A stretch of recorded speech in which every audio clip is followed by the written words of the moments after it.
GS news के Ghaziabad bulletin में आपका स्वागत है। आज बुधवार की प्रमुख खबरें इस प्रकार हैं। प्रतिदिन मां दुर्गा की अनुकंपा से हजारों सनातनी भक्तों के साथ होगा फलाहार कार्यक्रम। माता के जागरण में थूक कर रोटी बनाने वाले आरोपी पुलिस ने दबोचा। ADM सिटी की अध्यक्षता में नार्को ऑर्डिनेशन मैकेनिज्म को लेकर महत्वपूर्ण बैठक आहूत। नशे के विरुद्ध फैलाई जाए जन जागरूकता। प्राथमिक विद्यालय नासिरपुर का किया गया कायाकल्प। DM ने संदेश संस्था व डाबर के सहयोग को सराहा। मोदी नगर में भू माफियाओं पर गाजियाबाद विकास प्राधिकरण ने कसा शिकंजा। अवैध प्लॉटिंग की गई ध्वस्त। बुलंदशहर कलेक्ट्रेट सभागार में प्रदेशीय विद्युत व्यवस्था संबंधी जांच समिति के सभापति दिनेश कुमार गोयल ने सुनी समस्याएं। क्षेत्रों की समस्याओं को लेकर मंडलायुक्त से मिले ग्राम प्रधान। राणा सांगा को लेकर दिए गए बयान के बाद करणी सेना के कार्यकर्ताओं ने काटा बवाल। सपा सांसद के आवास पर बोला धावा, कई पुलिसकर्मी घायल।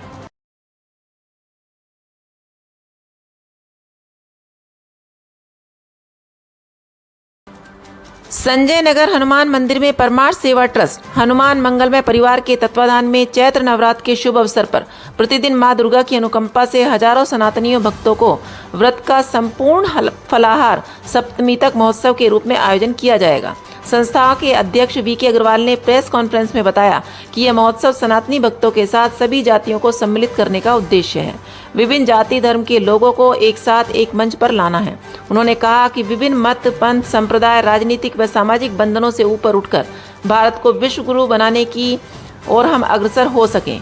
विश्व ब्रह्मऋषि ब्राह्मण महासभा मंगलमय परिवार के पीठाधीश्वर ब्रह्म ऋषि विभूति BK शर्मा हनुमान ने बताया कि सार्वजनिक फलाहार की परंपरा शुरू करने का उद्देश्य परिवार, मित्रों, सगे संबंधियों के साथ मिलकर फलाहार करना सामाजिक प्रेम स्नेह को मजबूत तो करता ही है, परंतु आत्मा के शुद्धिकरण और मानसिक बल को बढ़ाने का भी संदेश देता है।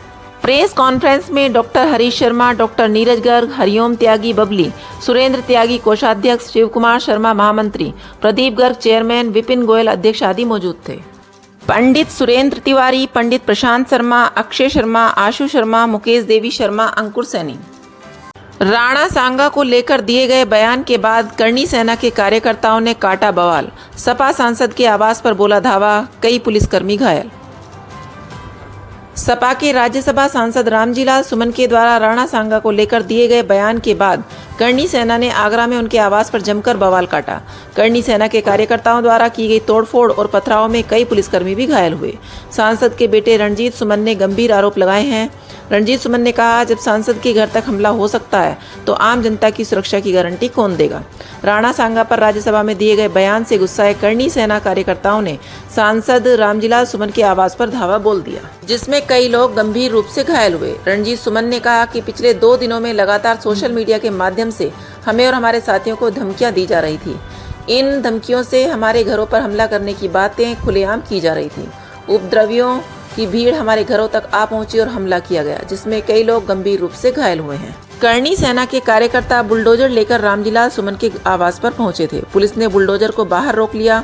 इसके बाद कुछ कार्यकर्ता पिछले गेट से अंदर पहुंच गए और जमकर तोड़फोड़ की। रामजीलाल सुमन के आवास के पास खड़ी गाड़ियों के शीशे तोड़ दिए गए और कुर्सियां भी तोड़ दी गई। बता दें कि रामजीलाल सुमन का घर आगरा के एतमादपुर के कुबेरपुर में है। पहले करणी सेना के कार्यकर्ताओं को पुलिस ने आगरा दिल्ली हाईवे पर रोकने का प्रयास किया, लेकिन कार्यकर्ताओं की संख्या अधिक थी और पुलिसकर्मी कम थे, इसलिए पुलिस अपने प्रयास में सफल नहीं हो पाई। तंदूर में रोटी बनाते समय थूक लगाने की घटनाएं थमने का नाम नहीं ले रही हैं। एक घटना का पर्दाफाश होता नहीं है कि दूसरी घटना का वीडियो वायरल हो जाता है। अब नया मामला थाना टीला मोड़ की तुलसी निकेतन कॉलोनी का है। आरोप है कि माता के जागरण में खाना बनाने के दौरान एक युवक रोटी में थूक लगा रहा था। शिकायत मिलने पर पुलिस ने आरोपी को हिरासत में ले लिया है। जानकारी के अनुसार थाना टीला मोड़ अंतर्गत कंट्रोल रूम के माध्यम से थाना पुलिस को एक सूचना प्राप्त हुई कि तुलसी निकेतन चौकी क्षेत्र में गगन विहार में एक व्यक्ति के द्वारा खाने पर थूक लगाकर रोटी बनाई जा रही थी। इस सूचना पर तत्काल पुलिस टीम मौके पर पहुंचती है तो पुलिस के संज्ञान में आया कि मनीष पुत्र अत्रू, शावेज पुत्र हारून, जो कि प्रेमनगर लोनी का रहने वाला है, तंदूर में रोटी बनाने का काम करते हैं, जिसे रोटी बनाने के लिए बुलाया गया था और जिसके द्वारा रोटी बनाते समय रोटी पर थूक लगाया जा रहा था। इस पूरे प्रकरण में थाना टीला मोड़ पर अभियोग पंजीकृत हो गया है। नामित अभियुक्त को पुलिस हिरासत में ले लिया गया है। अग्रिम विधिक कार्रवाई की जा रही है। जिला प्रशासन गाजियाबाद द्वारा उत्तर प्रदेश सरकार की सेवा, सुरक्षा व सुशासन नीति के 8 वर्ष पूर्ण होने के उपलक्ष्य में उत्कर्ष के 8 वर्ष थीम पर कविनगर रामलीला मैदान में मेला व प्रदर्शनी के द्वितीय दिवस के पूर्वाहन कार्यक्रम में मुख्य अतिथि संजीव शर्मा विधायक सदर द्वारा जनपद के विभिन्न विभागों द्वारा कराए गए विकास कार्यों की स्टॉलों का दृश्यावलोकन किया गया। कार्यक्रम के दौरान खाद्य एवं आपूर्ति विभाग, समाज कल्याण विभाग, श्रम विभाग सहित अन्य विभागों द्वारा अपने अपने विभागों में संचालित योजनाओं के संचालन एवं क्रियान्वयन का मंच के माध्यम से उपस्थित गणमान्यों को संक्षिप्त विवरण दिया गया। विधायक संजीव शर्मा ने अपने संबोधन में कहा कि जिला प्रशासन गाजियाबाद द्वारा उत्तर प्रदेश सरकार की सेवा सुरक्षा व सुशासन नीति के 8 वर्ष पूर्ण होने के उपलक्ष्य में उत्कर्ष के 8 वर्ष थीम पर मेला व प्रदर्शनी का भव्य आयोजन किया गया है, जिसमें सभी जनपद वासियों सहित अन्य सभी गणमान्यों का स्वागत है। डबल इंजन की सरकार ने लोक कल्याणकारी योजना संचालित कर उन्हें 100% धरातल पर उतारने का कार्य कर रही है। इस कड़ी में पात्र लाभार्थियों को सुगमता और सुविधा दिलाने हेतु आवेदनों की प्रक्रिया को ऑनलाइन किया गया है। डाबर इंडिया लिमिटेड के सामाजिक उत्तरदायित्व के अंतर्गत सस्टेनेबल डेवलपमेंट सोसाइटी द्वारा परिवर्तन परियोजना के अंतर्गत प्राथमिक विद्यालय नासिरपुर में कराए गए कायाकल्प का लोकार्पण मुख्य अतिथि जिलाधिकारी दीपक मीणा ने फीता काटकर किया। वह कार्यक्रम का शुभारंभ डीएम संदेश संस्था की सचिव पूनम सिंह परिहार, डाबर के CSR हेड व्यास आनंद व जिला बेसिक शिक्षा अधिकारी ओम प्रकाश यादव ने दीप प्रज्वलित कर शुभारंभ किया। डाबर के CSR हेड व्यास आनंद ने बताया कि डाबर द्वारा जनपद में CSR के अंतर्गत बहुत सी परियोजनाओं को चलाया जा रहा है। महिलाओं व नवयुवतियों के लिए हुनर विकास व छात्रों के लिए कंप्यूटर साक्षरता जैसे महत्वपूर्ण कार्यों का क्रियान्वयन किया जा रहा है। जिला बेसिक शिक्षा अधिकारी ओम प्रकाश यादव ने बताया कि संदेश द्वारा पहले भी जनपद के अनेकों विद्यालयों में स्वास्थ्य संबंधी कार्य किए गए हैं। प्राथमिक विद्यालय नासिरपुर में कायाकल्प करके सराहनीय सहयोग किया गया है। संस्था द्वारा विद्यालय में छात्रों को बैठने के लिए डेस्क, बेंच, दीवार लेखन, शौचालय का सौंदर्यीकरण, स्वच्छ पेयजल, फर्श की मरम्मत, टाइल्स, वृक्षारोपण व रसोई घर का सौंदर्यीकरण कराकर आदर्श विद्यालय के सभी मापदंडों को पूरा करने का प्रयास किया गया है। विद्यालय की प्रधानाध्यापक हामिद सिराज ने संस्था का आभार व्यक्त करते हुए कहा कि संस्था ने जो सराहनीय सहयोग किया है, हम संस्था से इसी तरह की भविष्य में सहयोग की उम्मीद करते हैं। जनपद में मादक पदार्थों की बिक्री व तस्करी के विरुद्ध कठोरतम कार्रवाई सुनिश्चित करने के उद्देश्य से अपर जिलाधिकारी कार्यालय कलेक्ट्रेट में जिलाधिकारी दीपक मीणा के निर्देशन पर ADM सिटी गंभीर सिंह की अध्यक्षता में नार्को ऑर्डिनेशन मैकेनिज्म की महत्वपूर्ण बैठक आहूत की गई।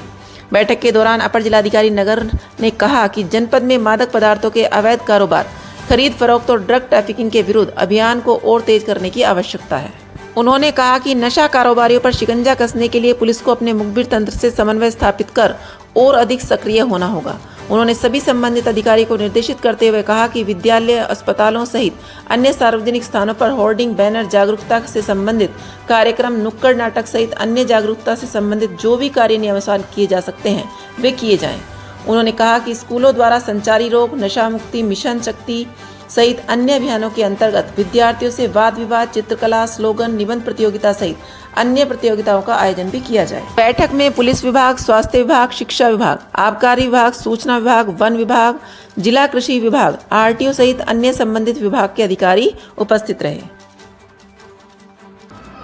गाजियाबाद के बाद 26 मार्च को बुलंदशहर कलेक्ट्रेट सभागार में प्रदेशीय विद्युत व्यवस्था संबंधी जांच समिति के सभापति दिनेश कुमार गोयल, जिलाधिकारी बुलंदशहर, श्रुति एवं अन्य विद्युत विभाग के उच्चाधिकारियों के साथ मिलकर जनपद बुलंदशहर, गौतम बुद्ध नगर, नोएडा के विद्युत विभाग से संबंधी शिकायतों का निराकरण किया गया। इसमें बुलंदशहर, गौतम बुद्ध नगर, नोएडा जिले की समस्याएं जैसे विद्युत पोल हटवाए जाने, LED लाइन बदलवाए जाने, लो वोल्टेज, अधिक विद्युत बिलों में त्रुटि जैसी समस्याओं उपभोक्ताओं ने की। उनके त्वरित निस्तारण हेतु दिशा निर्देश दिए गए। साथ ही सभापति दिनेश गोयल द्वारा विद्युत विभाग को निर्देशित किया गया किसी भी उपभोक्ता को बेवजह परेशान न किया जाए, किसी भी उपभोक्ता का उत्पीड़न बर्दाश्त नहीं किया जाएगा। इसके लिए उन्होंने सख्त निर्देश दिए। इस मौके पर पार्टी कार्यकर्ताओं द्वारा सभापति दिनेश कुमार गोयल का भव्य स्वागत किया गया।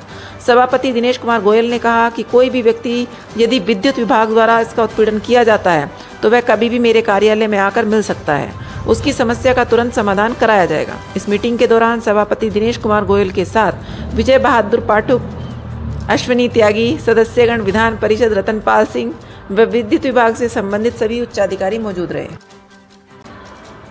GDA-VC के अवैध निर्माण पर कार्रवाई किए जाने के निर्देशों के क्रम में 26/3/2025 को प्रभारी प्रवर्तन जोन 2 के नेतृत्व में विक्रम सिंह व विपिन कुमार द्वारा खसरा संख्या 835 ग्राम सीकरी खुर्द निकट संजीवनी एस्टेट कॉलोनी मोदीनगर गाजियाबाद पर लगभग 10 बीघा क्षेत्रफल में अवैध प्लॉटिंग किए जाने हेतु सड़क पर टाइल्स लगाने का कार्य पूर्व में किया जा रहा था। एवं विक्रम सिंह एवं विपिन कुमार व संजीव गर्ग द्वारा खसरा संख्या 844, 45 व 846 ग्राम सीकरी खुर्द निकट संजीवनी एस्टेट कॉलोनी मोदीनगर गाजियाबाद पर लगभग 20 बीघा क्षेत्रफल में अवैध प्लॉटिंग किए जाने हेतु सड़क पर टाइल्स लगाने का कार्य पूर्व में किया गया था। उपरोक्त अवैध कॉलोनियों में कॉलोनाइजर द्वारा बनाई गई सड़क, बाउंड्री वॉल, साइट ऑफिस आदि को ध्वस्त कर दिया गया। ध्वस्तीकरण की कार्यवाही के समय स्थानीय विकासकर्ता निर्माणकर्ताओं द्वारा काफी विरोध किया गया, परंतु प्राधिकरण पुलिस बल द्वारा उन्हें नियंत्रित कर ध्वस्तीकरण की कार्यवाही जारी रखी गई।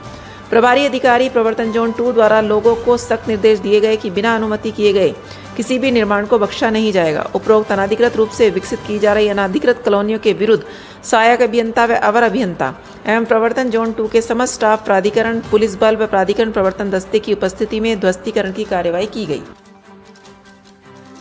क्षेत्रों की समस्याओं को लेकर मंडलायुक्त से मिले ग्राम प्रधान।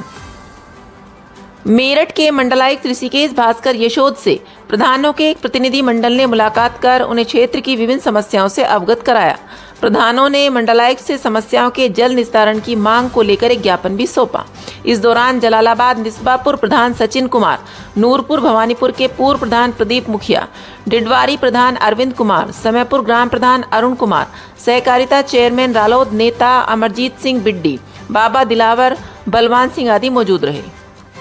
नहीं है कृपया लाइक और सब्सक्राइब अवश्य करें और हाँ, पहले आइकॉन अवश्य दबाएं ताकि आपको हमारी लेटेस्ट वीडियो का नोटिफिकेशन मिलता रहे। धन्यवाद।